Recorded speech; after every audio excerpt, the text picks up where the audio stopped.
गोरखनाथ जी ने कबीर साहब को अपना गुरु बना लिया था। उसके बाद गोरखनाथ जी की इच्छा हुई कि एक दिन कबीर साहब से मिलने जाए।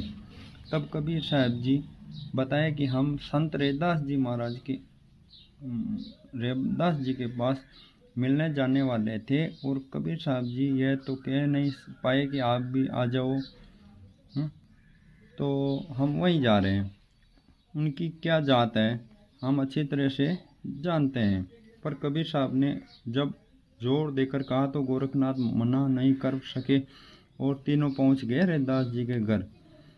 वहां पहुंचते ही रैदास जी बिल्कुल भाव विलीन हो गए, पागल हो गए।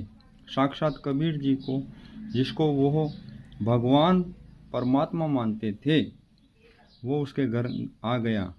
तो इससे सिद्ध होता है कि कब आप विद्वान हो। रैदास जी के गुरु थे कबीर साहब, और साथ में गोरखनाथ जी।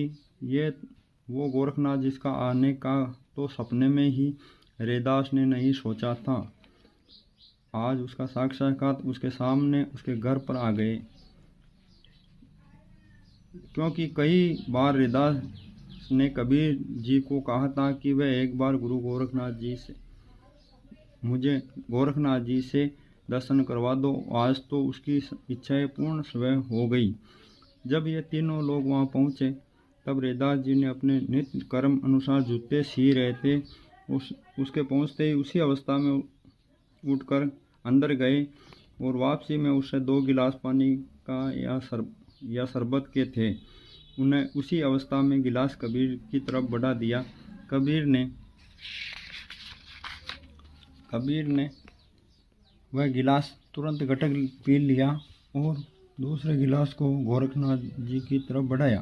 गोरखनाथ बोले, नहीं नहीं, मुझे प्यास नहीं है, मैं अभी रास्ते में पीकर आया हूँ, क्योंकि वो नीच जात का पानी नहीं पीना चाहते थे। अब पूरा प्रकरण लंबा हो जाएगा। अब इस घटने के कुछ समय बाद एक औरत गोरखनाथ को गुप्त देख रही थी। तब उस औरत ने पूछा,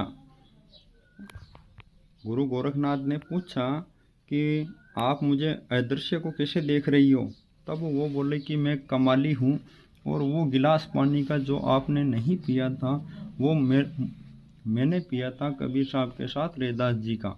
उसके दिन से आज तक मुझे वो अदृश्य चीज़ों को देखने की शक्ति आ गई है। तो यह मैं भूत प्रेत जलचर नभ सब कुछ देख सकती हूँ। मेरी शादी मुल्तान में